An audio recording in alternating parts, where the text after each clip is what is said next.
you said right now your core personal values, like your core values, things that you're trying to really focus on are happiness, compassion, and civility. And I was like, okay, well, how long have those been like the core values that you've really been trying to hone in on?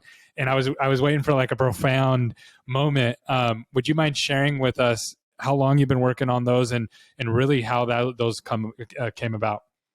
Yeah, within the DEO and within D. Fisher's organization, I've had the opportunity to interact with so many people, so many organizations, and quickly, right? I'll get off of one call and get on another call. And so my head is still spinning from the last call as I'm talking to someone on the next call with another one in line. Again, all that's great for me. All that's fabulous for me. And then it just kind of came to me, what is this all about? Why are we doing what we're doing? And there's no shortage of taglines out there. There's no shortage of visions out there, which, God love you, they're all important. I would just like to add that happiness should be part of that vision. Dentistry is hard. If you're a dentist listening to this, I can talk to you heart to heart. I know how hard it is. I sat in that chair for a long, long time, wanting to be the absolute best, just slaving over a quarter of a millimeter, and just having that be the difference between success and failure for me as a professional. And it's such a hard job. And at the end of the day, especially if you haven't made your productivity goal, it's a tough day. It's a brutal day. And so I thought to myself, man, we've got to really offer these clinicians and these front desk people and everybody associated with dentistry the opportunity to look at what happiness is like inside of the dental community. And so I put that up there as kind of the umbrella that hovers over everything that I talk about and everything that I do with people when I am and either live with them or virtual, and just asking them at certain times throughout the conversation, if we complete this, if we put this process in place, we know that it may increase your productivity. We know that it may make scheduling easier. We know that it may bring in new patients if it's marketing.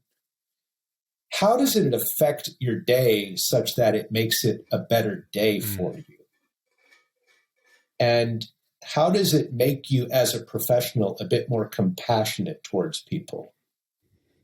And good God, all you have to do is watch the news for a little bit to know that civility, I don't know what to say about it. I don't want to generalize, that kind of thing. But I just see there's a lot of hypocrisy out there. And I'll plead guilty to it myself. I'm not going to stand here and try to be something that I'm not. My role with people, and if any of the people that are watching this have seen me in person, they've seen me say the most important thing is to have the intelligence, or what I refer to as emotional intelligence, not exactly defined by what you may know it as, is the ability to just stop and think, where am I? What am I? How am I reacting? So that it puts you at stake, giving you the opportunity to make a change or not. And if you don't want to make the change, that's fine too. Just understand that that's a conscious decision that you're making. Yeah. And again, when it comes back to the civility aspect of it, are you what you say you are? Are you the person that you're putting yourself out there to be? Or as soon as something happens to you, do you react in such a way that might be regarded as hypocritical? That would be my question to people, to stop and think throughout the day. That's really good. And I love it because you're building, those are really simple, right, in themselves, like happiness, compassion, civility, but they're profound, right? They make a huge impact if you're building on top of those. And you told me when you were practicing, one of the questions I asked you was, what was driving you when you were in private practice? And if I misquote you, you can stop me, but it was to be the perfect dentist. Yeah, that was absolutely my goal, was to be the perfect dentist. I'll even add, for everyone. Early in my career, I wanted to be the best dentist for everyone. And man, those two things both fell apart pretty quickly. Fortunately, dentistry is filled with amazing clinicians. So to think that I was going to be the best, I mean, come on now, I wanted to walk in that circle, if you will. So absolutely. And then for everybody, nothing, again, that's ridiculous, right? Yeah. So, but that's a radical mind shift, right? Going from, I just want to be the best, the perfect dentist, perfection, right? To, I want to be happy. That's a big mind shift, but I know you purposely walk through those because it doesn't just impact you, but it impacts all the people that you work with. Again, so there's the hypocrisy aspect of, I think we've all heard the expression, help others get what they want and you will get what you want. That's, nothing new for anybody out there. Yep. 100%.